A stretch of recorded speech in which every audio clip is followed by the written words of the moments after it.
Bonsoir frères et sœurs, nous sommes très heureux de vous retrouver pour ce temps de prière tout à l'heure qui précédé, comme à notre habitude, de la louange et de la méditation de la parole. On va prier un instant et demander la grâce du Seigneur sur notre temps d'étude.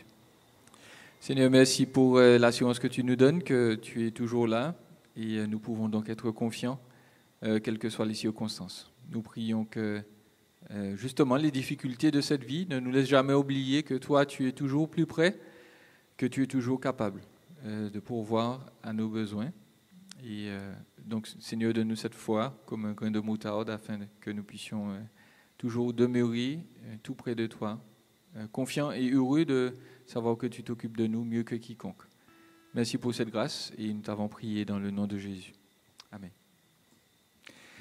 Amen. L'Écriture nous dit que avoir foi en Dieu, c'est avoir confiance en lui. C'est avoir confiance sur la base des informations qu'il nous donne. Par exemple, Dieu, dans Genèse au chapitre 15, a emmené Abraham au dehors et il lui a dit « Regarde les étoiles, compte-les si tu peux, et sache que ta descendance sera aussi nombreuse qu'elle. » Et le texte biblique nous dit qu'Abraham a cru Dieu simplement sur ce fait. Il connaissait son Dieu, il connaissait celui qu'il avait amené dans cette nouvelle relation, dans cette nouvelle alliance avec lui, et lui a fait totalement confiance. De même, nous pouvons aussi donc demeurer auprès du Seigneur, avoir totalement confiance en lui, parce qu'il va toujours donc remplir à ses devoirs, à ses promesses, puisque c'est lui qui nous a appelés le premier. Restons auprès de lui, le cœur plein d'assurance.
Par la foi, nous marcherons toujours confiants en ses promesses.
l'adversité, quand tu sens gronder l'orage, regarde en sécurité, à Christ reprends courage, à la fois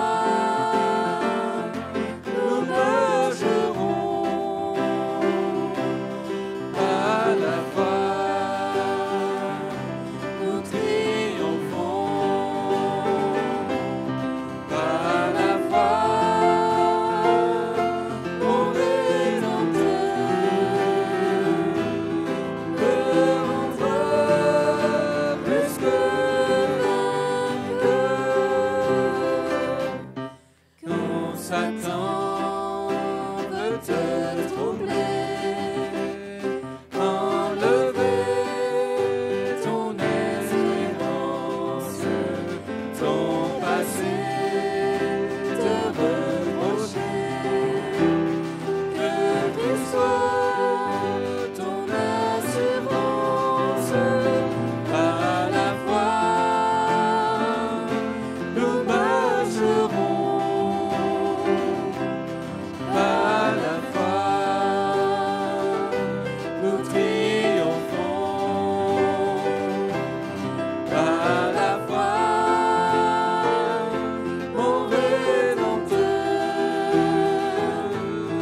me rendra plus que vainqueur. Par la foi je marcherai en comptant sur ses promesses. Par les jeux triompherai en tout temps de mes détresses. À la fois nous marcherons, à la fois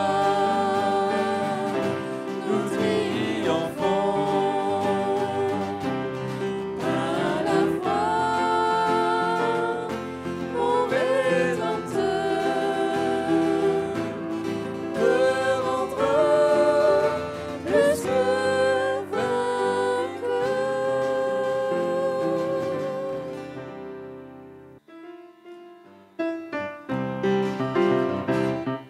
Mon Dieu est si bon, il prend bien soin de moi. Ce Dieu plein d'amour, sais-tu qu'il pense à toi? Il voudrait t'aider dans tes difficultés. Ne tarde pas, viens à lui tel que tu es.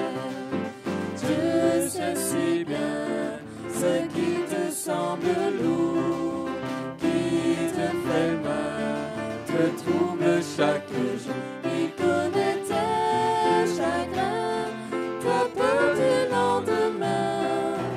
Il veut que tout concourt à notre bien. Prie à jamais, c'est un Dieu tout-puissant. Il te répondra, viens à lui simplement. Quand tout semble noir, triste et désespéré, sais-tu que là-haut tu n'es pas oublié? Dieu sait si bien ce qui te semble lourd, qui te fait mal, te trouble chaque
Nous voulons conclure ce temps de louange en nous rappelant l'amour de Dieu pour nous, celui qui va nous garder, celui qui nous assure qu'il écoute toutes nos prières.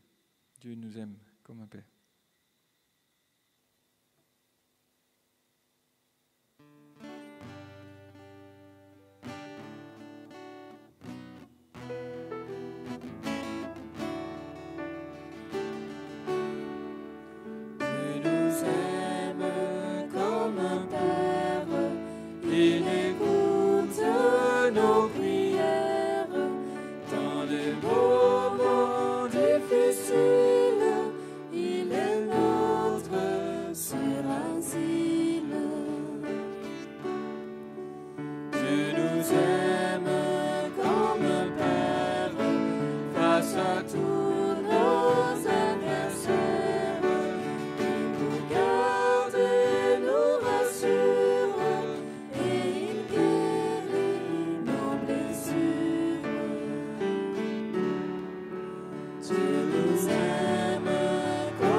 Puisse le Seigneur nous faire du bien par sa parole.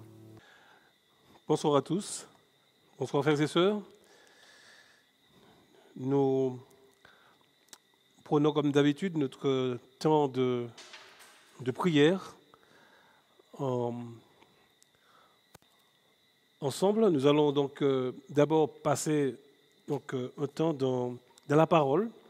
Et je vous propose de méditer sur cette parole de Paul, alors qu'il est à la fin de sa vie, dans 2 Timothée, chapitre 2 Timothée, donc la deuxième lettre de Paul à Timothée, chapitre 4, à partir du verset 6, où Paul dit ceci, « Car pour moi, je sers déjà de libation, de sacrifice, et le moment de mon départ approche.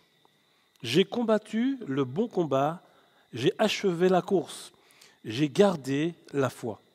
Désormais, la couronne de justice m'est réservée.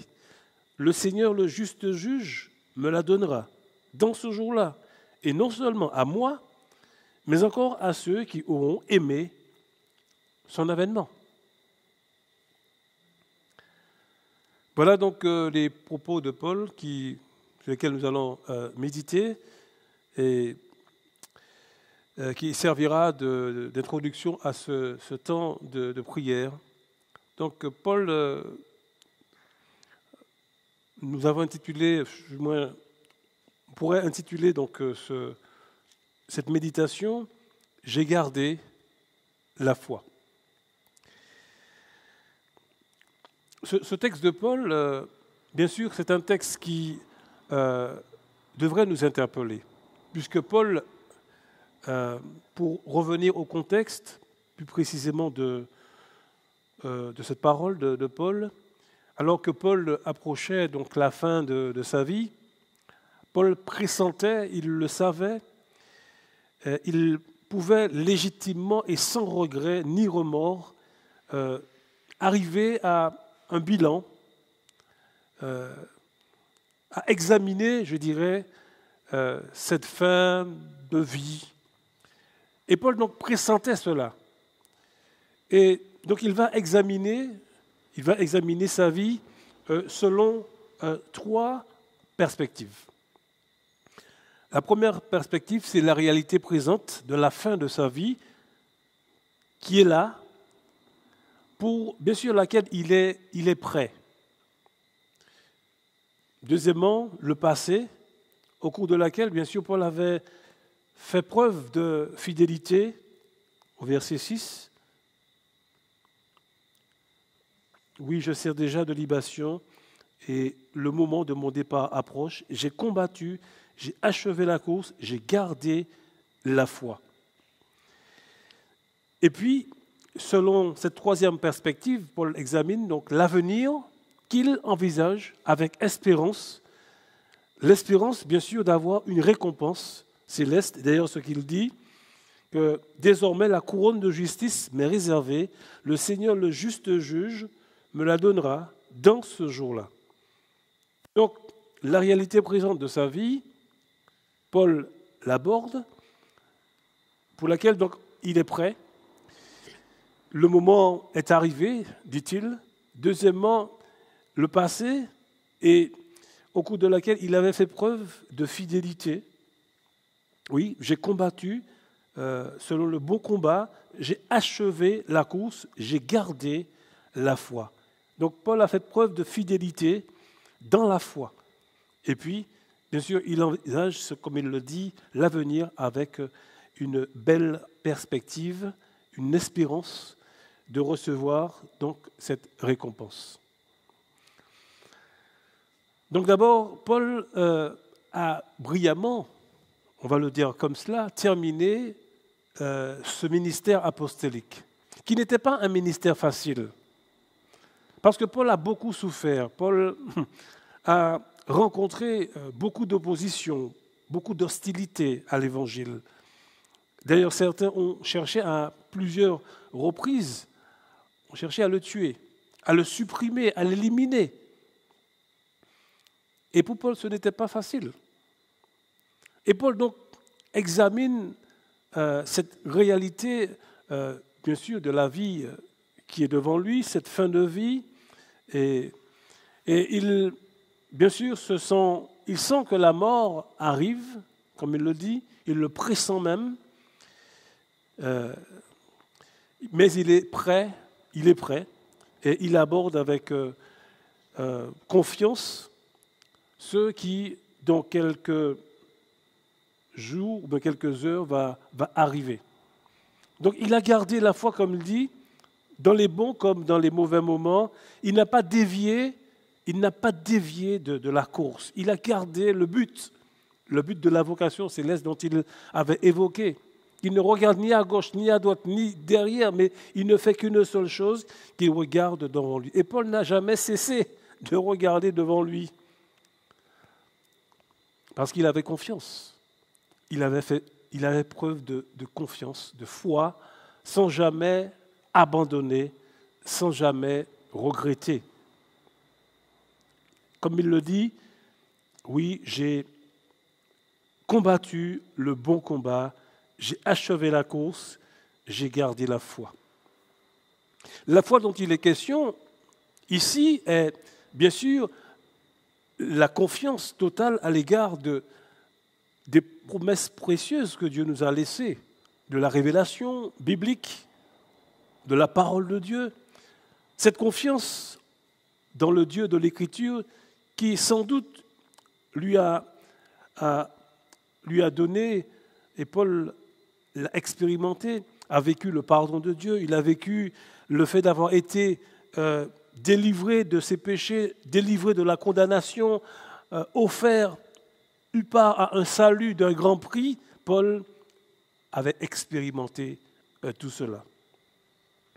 Il en avait fait de l'expérience. Il était parvenu à cette conviction, cette certitude, cette assurance qui découle, bien sûr, de la vérité de l'Évangile.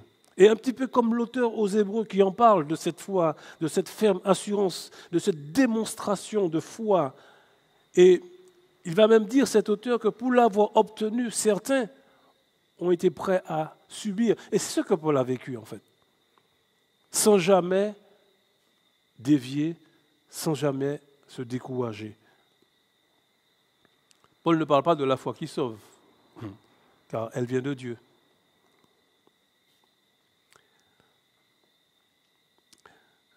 Ainsi donc, Paul est prêt à connaître une suite logique de sa foi. Il n'est pas dupe, il est très réaliste sur ce qui va arriver, ce qui va se passer. Parce qu'il sait très bien que la foi nous emmène parfois sur le terrain de la persécution, sur le terrain de la souffrance.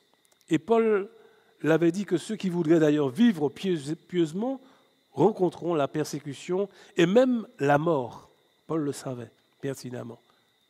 Il était lucide, très réaliste par rapport à ce qui allait se passer. Il ne se berce pas d'illusions, il ne rêve pas, mais il savait que c'est l'issue qui l'attendait. D'ailleurs, il l'avait entendu de la part du Seigneur, qu'il te sera Dieu de régimer contre moi. Un ministère certes difficile, mais Paul avait gardé la foi. Il n'avait pas baissé les bras, en dépit de toutes ces situations difficiles, des plus compliquées. Non, il avait gardé la foi. Donc il à la fin de sa vie, il pressent les choses. Le Saint-Esprit, d'ailleurs, l'avertit. Mais ce qu'il va affronter, Paul l'affronte avec encore une grande confiance dans le Seigneur, parce qu'il sait qu'il n'est pas seul. Quoique certains, comme le disait, l'ont abandonné. Mais jamais il savait que le Seigneur ne l'abandonnait, que le Seigneur était avec lui pour traverser cette épreuve, cette dernière même épreuve de sa vie. Je crois qu'il est toujours bon, c'est vrai, d'arriver avec le sentiment du devoir accompli, d'avoir fait ce que Dieu nous demandait de faire, de partir avec ce sentiment. Et Paul partait avec ce sentiment. Oui, j'ai achevé la course, j'ai gardé la foi. Alors bien sûr, ce n'est pas ce qui nous sauve. D'avoir fait tout ce que Paul faisait, mais c'est ce qui lui donne, du moins, l'approbation du Seigneur. Oui, bon et si fidèle serviteur, entre dans la joie de ton maître. Paul avait ce sentiment-là du devoir accompli, de l'avoir fait.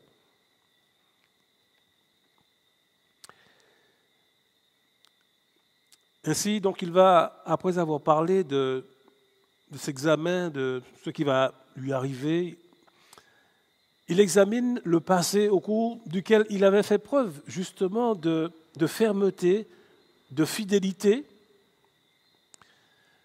Paul pouvait donc être fier d'avoir combattu, comme il dit, le bon combat, d'achever la course. Et c'est vrai que plusieurs événements dans sa vie auraient pu contrecarrer, auraient pu l'empêcher de rester ferme, fidèle à ce ministère. Et pensons notamment au témoignage de Paul, à des moments où il savait que l'ennemi qui avait envoyé des messagers pour le combattre à Jérusalem, à Damas, en Asie, à Éphèse, à Antioche, à Corinthe. À plusieurs reprises, il a essuyé, il a connu le péril, comme il dit. Il a essayé l'ennemi a tenté de le noyer, d'ailleurs, dans la Méditerranée, agité par la tempête. 3 fois, il a fait naufrage, ballotté dans les profondeurs de la nuit, comme il disait. Mais Paul avait gardé la foi. 5 fois, les Juifs m'ont fouetté, 39 fois. Il a reçu des coups. Il a été jeté en prison 3 fois. J'ai été battu de verge, comme il dit, lapidé, laissé comme pour mort, mais j'ai gardé la foi, comme il le dit. J'ai affronté le péril à la campagne, le péril dans la cité, dans le désert, sur la mer. J'ai été dévalisé par des citoyens. J'ai été mis en péril par de faux frères, mais j'ai gardé la foi. Voilà ce que Paul nous dit. J'ai été extrêmement fatigué à certains moments, souffrant dans mon corps, endurant des nuits sans sommeil. J'ai eu faim, j'ai eu soif, j'ai eu foi. J'ai été dans le dénuement, lourdement chargé de soucis que me donnaient les églises, dit-il, mais j'ai gardé la foi. J'ai été troublé de tous côtés, dans la détresse, persécuté, mais jamais, comme il dit, abattu. Je n'ai jamais été ébranlé, dit-il, Paul, dans ma foi. Oh, c'est vrai, Paul était un costaud, Paul était une grande figure. Voilà, garder la foi. Et Paul s'en va, bien sûr, avec le sentiment du devoir accompli, le sentiment d'avoir été fidèle, quoique ça puisse lui coûter. Et il envisage une autre perspective, plus joyeuse, bien sûr, que tout chrétien devrait envisager. Eh bien, c'est l'espérance d'être récompensé pour avoir gardé la foi, pour avoir combattu, comme il dit, le bon combat de la foi. Oui, Paul regarde avec joie, avec impatience ce moment attendu, le moment où il va recevoir, comme il le dit, pour moi, donc désormais la couronne de justice m'est réservée, le Seigneur, le juste juge, me la donnera dans ce jour-là. Et Paul savait, il avait la certitude, après avoir connu tout ce qu'il a traversé, qu'il recevrait de la part du Seigneur, eh bien, sa récompense. Et c'est vrai que cette perspective-là lui permettait en quelque sorte de vivre ces moments difficiles qu'il allait sans doute rencontrer, c'est-à-dire sa mort. Donc c'était avec joie, avec espérance que Paul entrevoyait son avenir. Et ça, c'est quelque chose d'important.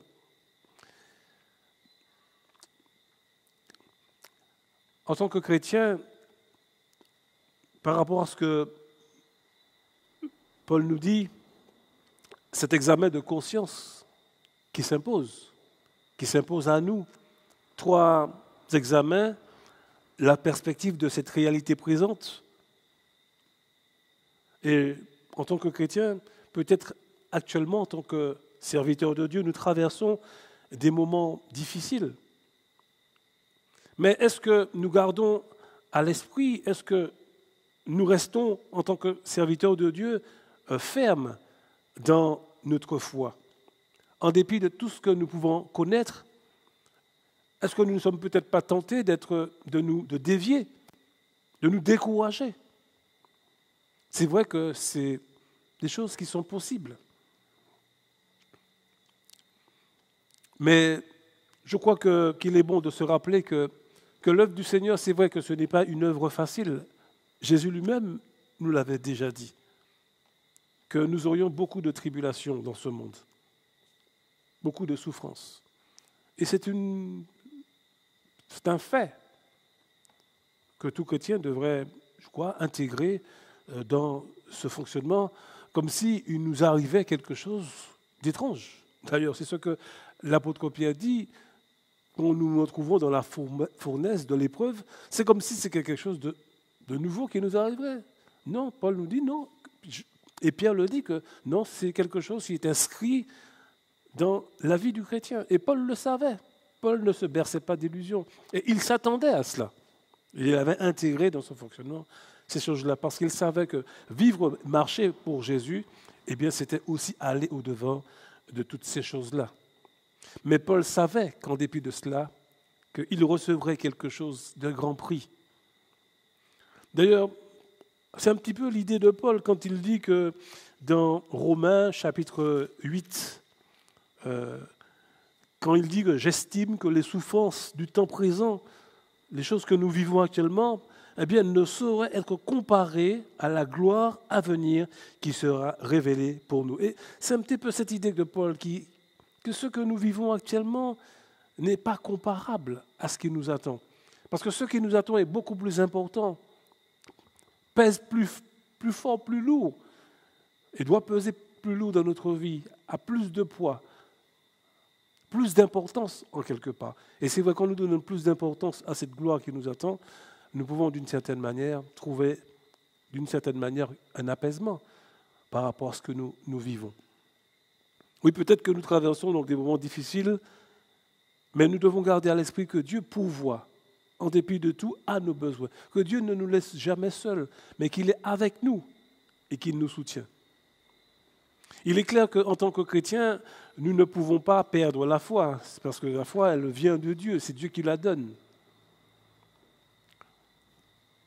Jésus a dit d'ailleurs qu'il n'a jamais perdu aucun de ceux que le Père lui a donnés.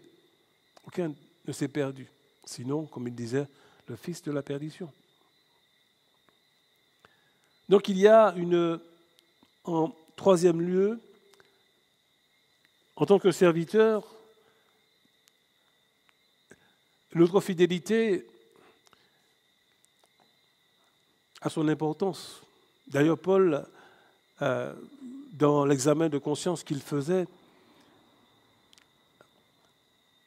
a pu envisager les choses selon la fidélité à sa vie. Paul avait marché fidèlement, il avait toujours cherché à le faire. Il avait une bonne conscience à ce niveau-là. Alors on peut faire une application pour nous-mêmes. Dans quelle situation sommes-nous actuellement ?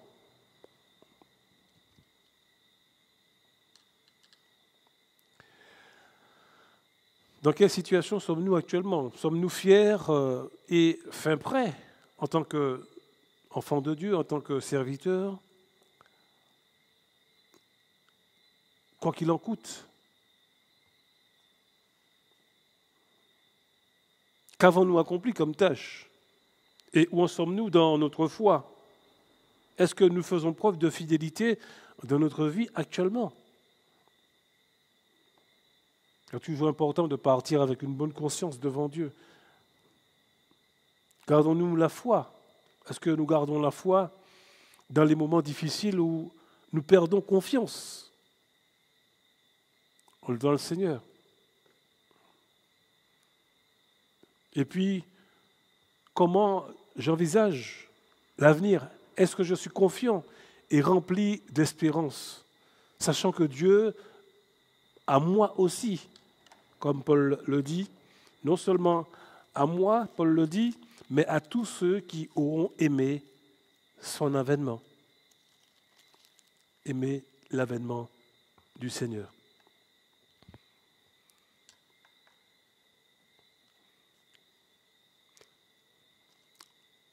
Donc il est important qu'en tant que serviteurs, nous puissions être réalistes dans notre vie.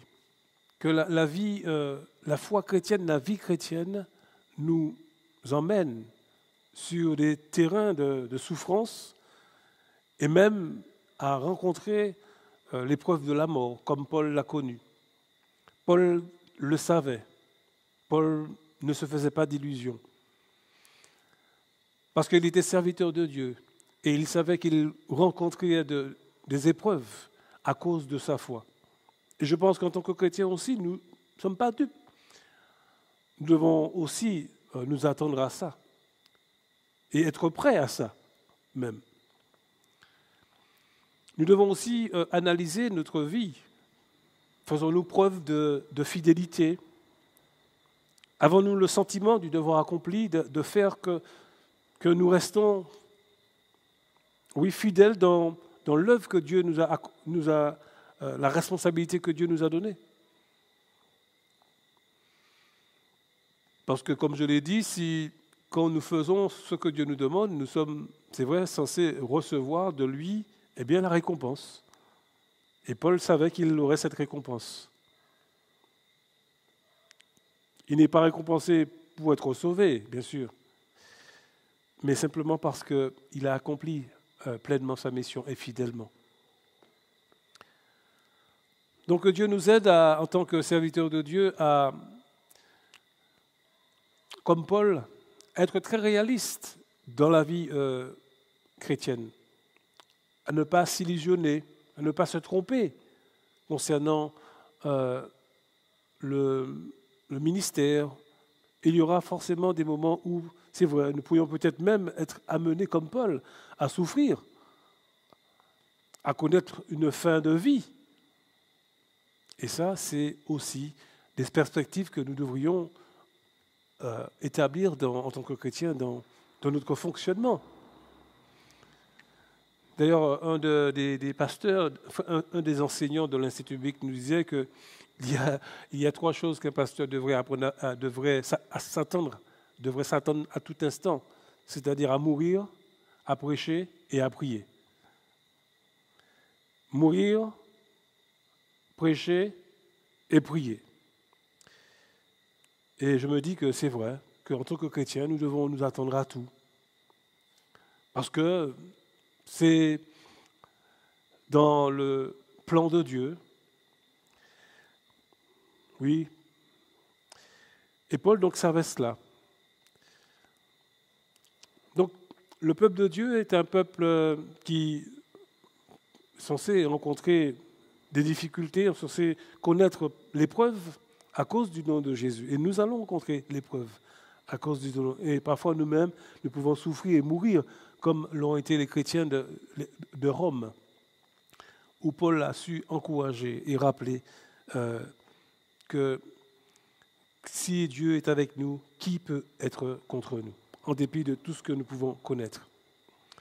Donc Dieu nous encourage à nous rappeler cette réalité de la foi qui nous emmène parfois sur le terrain de la souffrance, de la mort, que nous pouvons être persécutés et tués même à cause de notre foi. Et Paul l'envisageait. C'était pour lui d'ailleurs un passage obligé. Comme il le dit, que le moment de ma vie approche, Paul pressent cette souffrance, sa mort, mais il est fin prêt. Il est fait prêt. Il a fait tout ce qu'il fallait faire, il aura sa récompense et il s'en réjouit. Alors que Dieu nous aide en tant que chrétiens à envisager les choses dans cette perspective-là, comme Paul l'a envisagé. La vie chrétienne n'est pas un long fleuve qui coule tranquillement, elle nous emmène parfois sur des terrains de souffrance, d'épreuves que Dieu inscrit dans notre vie. Parfois nous voudrions que la vie soit un long fleuve, mais il n'en est pas toujours ainsi. Parce que Dieu, c'est lui qui décide, comme il avait décidé pour Pierre, qu'il mourrait. Pierre l'avait appris. Donc Dieu nous aide dans notre vie chrétienne à vivre fidèlement notre vie de chrétien, fidèlement, dans la perspective que nous pouvons aussi connaître comme Paul, et bien des épreuves, mais surtout avec le sentiment d'avoir bien accompli, bien travaillé pour l'œuvre de Dieu, et surtout être fin prêt à recevoir la récompense du Seigneur. Alors justement, je propose quelques sujets de prière à ce sujet. Prions d'abord pour nos responsables, pour nos pasteurs, nos anciens, ceux qui sont au conseil. Que Dieu leur donne la fidélité dans l'épreuve, la force, la joie pour accomplir le ministère. Oui, prions pour nos responsables, nos anciens. Prions pour le conseil de l'Église. Que Dieu donne à tout à chacun donc la fidélité dans l'épreuve, la force et la joie pour accomplir le ministère. Deuxièmement, prions pour ceux qui ont des difficultés à avancer dans la foi. Prions pour qu'ils aient une foi ferme, comme Paul, qu'ils ne soient pas déstabilisés par les événements de la vie, mais qu'ils restent attachés au Seigneur. Prions pour notre Église, pour les uns, pour les autres. Prions à l'encouragement. Encourageons-nous les uns les autres à travailler ensemble, car justement notre récompense nous attend. Que l'œuvre de Dieu n'est pas en vain. Celui qui travaille pour Dieu ne travaille pas en vain. Au contraire, Dieu récompensera ses enfants. Voilà, que Dieu nous bénisse. Je vais donc maintenant terminer par la prière. Nous voulons te remercier, Seigneur, parce que tu nous as appelés à te servir. Et tu nous as dit tout ce que nous devrions savoir sur l'œuvre à laquelle nous sommes appelés. Merci, Seigneur, pour ces paroles que nous avons reçues de l'apôtre et qui nous révèlent qu'il est important de garder la foi en dépit des épreuves, de la mort parfois même qui nous attend. Nous prions, Seigneur, pour que dans notre vie, Seigneur, comme Paul, nous puissions dire que nous avons gardé la foi, que nous avons achevé la course, que nous sommes restés dans le but, que nous n'avons pas dévié, que notre confiance en toi est restée ferme. Seigneur, bénis ton peuple, bénis tes enfants dans cette période difficile, particulièrement des plus compliquées. Mais merci pour ton amour, merci parce que, en dépit de toutes ces choses-là, tu es avec nous. Et ton amour est avec nous, tu nous accompagnes. Alors remplis, donne à tes enfants, Seigneur, cette force. Remplis-nous de ta joie, de ta paix. Que ton esprit travaille en nous encore et nous aide à pouvoir continuer cette œuvre afin que tu sois glorifié, afin que tu sois honoré. Merci pour chacun d'entre nous. Merci pour les promesses que tu nous donnes et qui sont oui et amen, et sur lesquelles, c'est vrai, nous voulons nous reposer encore en ce soir. Sois glorifié et bénis ton peuple, tes enfants dans le monde entier, qu'ils puissent toujours trouver en toi, Seigneur, un appui, une force pour traverser ces difficultés de la vie chrétienne. Merci Seigneur, merci pour ton amour et que toute la gloire te revienne. Dans le nom de Jésus. Amen.